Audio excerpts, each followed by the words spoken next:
सद्गुरूंची गाथा. ओम नमः शिवाय. परमपूज आईकृत सिद्धारूढ वैभव. आई, कालच स्वामींनी सांगितले नाही का की मनुष्याने आपल्यावरच्या प्रेमाप्रमाणे इतरावर प्रेम करीत जावे. नेहमी समदृष्टीने पाहण्याची वृत्ती ठेवावी, म्हणजे सत्वर शिवप्रसाद होतो. म्हणून मी शिवप्रसाद मिळविण्याचा प्रयत्न करीत आहे. मल्लम्मा मोठी समजूतदार होती, त्यामुळे सिद्धबाळाच्या बोलण्यातील मर्म लगेच तिने ताडले. जरी त्याबद्दल तिला आनंद झाला तरी पण त्या भरात त्याला कवटाळल्यापेक्षा अधिक गंभीर मुद्रा करून, सिद्धा, उद्यापासून तू असली कामे करीत जाऊ नकोस हां, असं तिने त्यास बजाविले. एके दिवशी सिद्धबाळ खेळता खेळता चरावयास सोडलेल्या घरच्या म्हशीजवळ जाऊन उभे राहिले आणि सवंगड्यांना म्हणाले, मी आता या हत्तीवर बसणार आहे. तेव्हा एक एक जण एक एक वाद्य वाजवीत माझ्याबरोबर चला, आपण गावभर मिरवून येऊ. तोच प्रत्येकाने हातात एक एक काठी घेतली आणि तऱ्हेतऱ्हेचे ध्वनी काढत ती मुले रस्त्याने जाऊ लागली. थोडेसे पुढे गेल्यावर म्हैस काही केल्या जागची हलेना. तेव्हा सिद्धबाळ चटकन खाली उतरले आणि रागाने म्हणाले, पुढे जात नाहीस तर मर जा. तोच म्हैस निश्चेष्टित होऊन खाली पडली. ही वार्ता मल्लम्माच्या कानावर जाताच ती धावत तेथे आली आणि आपली म्हैस मेली म्हणून ती मोठ्याने गळा काढून रडू लागली. ते पाहून सिद्धबाळ म्हणाले, आई, तुला म्हैस पाहिजे आहे ना, तर मग तू इतके दुःख कशाला करतेस? ही पहा, तुझी म्हैस उठली. असे म्हणून सिद्धबाळाने शिवनामाचा उच्चार करीत म्हशीच्या अंगावरून हात फिरवला. इतक्यात म्हैस पूर्ववत उठून उभी राहिली. माणिक प्रभूचे पण लहानपणापासूनच दिव्य सामर्थ्य प्रगट होऊ लागले होते. एके दिवशी माणिक प्रभू काही मुलांच्या बरोबर गोट्या खेळत होते. एक माणिक पाटील आंबे घेऊन विकण्यास चालली होती. तिला उद्देशून, ए बाई, मला आंबे देशील का? जितके आंबे देशील तितकी तुला मुले होतील, असे प्रभू म्हणाले. ते ऐकून ती बाई तेथेच थबकली, कारण तिला मुले नव्हती. त्यामुळे मुलांच्या आशेने ती परत फिरली आणि 11 आंबे प्रभूंना देऊन ती वाणी, तुझी वाणी गोड हो, असे म्हणाली. दुसरे वर्षीच तिला मुलगा झाला. पुढे क्रमेण तिला 11 मुले झाली. गरुडांचा खेळ पाहून जसे त्यांच्या आप्तेष्टांना आश्चर्य वाटत नाही, त्याप्रमाणे सत्पुरुषांकडून घडत असलेले चमत्कार पाहून त्यांच्या आप्तेष्टांनाही नवल वाटत नाही. श्रीकृष्णाची बाललीला पाहून नंद यशोदा यांना खोटे काय वाटले होते?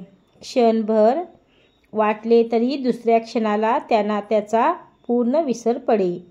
जीवनात प्रत्येक माणसाला परमेश्वर शक्तीचा पावलोपावली जरी अनुभव येत असला तरी मायेच्या आवरणामुळे नेहमी त्याची जागृती राहत नाही. मल्लम्माला सिद्धबाळाच्या करणीबद्दल विशेष काही वाटले नाही. याचे कारण तेच आहे.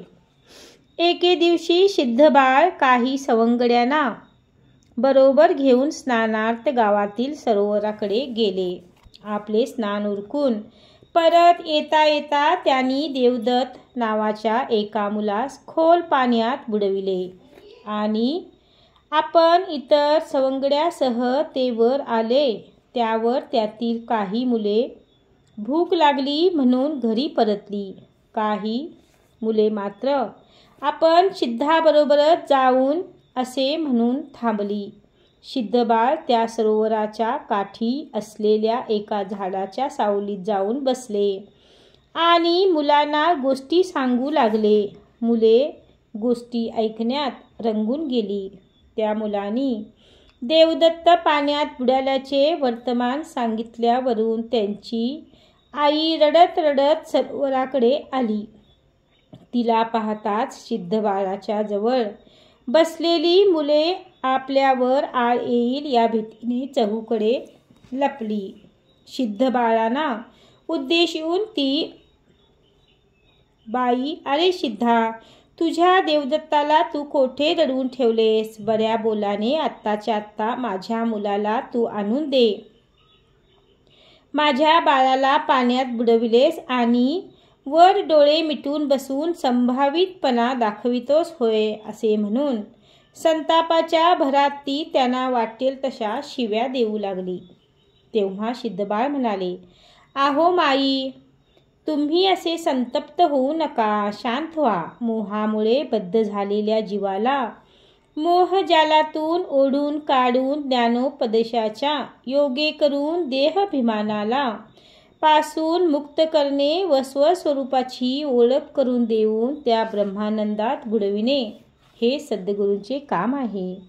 तशातलाच हा प्रकार आहे समजा. ती म्हणाली, पुरे कर तुझा वेदांत ऐकायला मी येथे आलेली नाही. माझ्या मुलाला मारून टाकलेस आणि वर मला मोठ्या मोठ्या गोष्टी सांगतोस होय. सिद्धबाळ म्हणाले, माई, तुमचा मुलगा सुखरूप आहे, तीळ मात्रही शंका करू नका. क्षणभर शिवस्मरण करीत स्वस्थ बसा, म्हणजे शिवकृपेने सुखरूपपणे देवदत्त येऊन तुम्हाला भेटेल. इतके बोलून सिद्धबाळांनी तळ्याच्या काठावरून देवदत्ता अशी हाक मारली. तोच तो पाण्यातून हसत हसत वर आला. त्यावर मुलासह ती बाई आनंदाने आपल्या घरी जाती झाली. सिद्धबाळ सवंगड्यासह आपल्या घरी जात असता वाटेवर एक मृत सर्प पडलेला दिसला. त्याला पाहून मुले साप साप म्हणून पळायला लागली. तेव्हा सिद्धबाळ म्हणाले, अरे तुम्ही भीता कशाला? तो साप जिवंत नाही, चला पाहू मुकाटण माझ्याबरोबर. तरी काही मुले भीतीने थरथर कापू लागली. त्यांना उद्देशून सिद्धबाळ म्हणाले, अरे एवढे थरथर कापायला झाले काय तुम्हाला? मेलेला साप कधी चावत असतो का? तेव्हा सोम म्हणाला, तुझ्यासारखे आम्ही धैर्यवान आहोत खोटे. त्यावर सिद्धबाळ आपल्या घराकडे वळले व इतर मुलेही आपापल्या घरी गेली. मुले मृत सर्पाला पाहून घाबरली. यात काही नवल नाही, कारण साप जिवंत नसून मेलेला आहे. जोवर पक्की खात्री झाली नाही तोवर भीती वाटणे साहजिकच आहे. हा दिसणारा पसाराही मृत सर्पाप्रमाणेच आहे. तरी पण त्याच्या असत्यतेबद्दल पूर्ण खात्री न झाल्यामुळे त्यापासून मनुष्याचे ठिकाणी हर्षखेदादी विकार उत्पन्न होतात. यालाच भवारण्य, मायानदी, भवसागर, विस्मृती, भ्रम अशी नावे दिली गेली आहेत. हा भ्रम घालविणे अत्यंत कठीण आहे. केवळ जटा दाढी वाढविल्याने, भस्मलेपनाने किंवा व्रत केल्याने, दानधर्म, तीर्थाटन अगर अन्य कोणत्याही साधनांनी हा भ्रम जात नाही. भ्रम म्हणजे आंतरिक तळमळ होय. करिता ही घालविण्यासाठी गुरुकृपेचीच आवश्यकता आहे. नारायण डोह ही गावची चांगदेव नावाचे एक मोठे विद्वान राहत असत. त्यावेळी भरतवर्षात त्यांच्या तोडीची दुसरी कोणीच व्यक्ती नव्हती. त्यांना जटा दाढी वाढविली होती. ते हठयोगी होते. त्यांच्याजवळ साधनाभ्यास करिता कित्येक जण येऊन राहत होते. ते एका घटकेत मठात समाधी लावून बसलेले दिसले तर दुसऱ्या घटकेला पर्वतावर असावयाचे. कधी कधी डोंगरांच्या कड्यावरून उडी मारणे, जलस्तंभ करून 4-4 तास पाण्यात बसणे असे ते करीत असत. त्यांची ही कीर्ती दूरवर पसरली होती.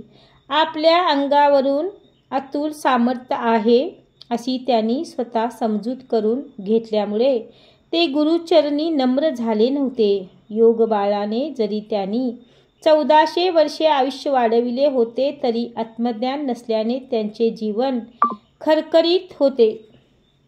श्री सद्गुरुनाथ महाराज।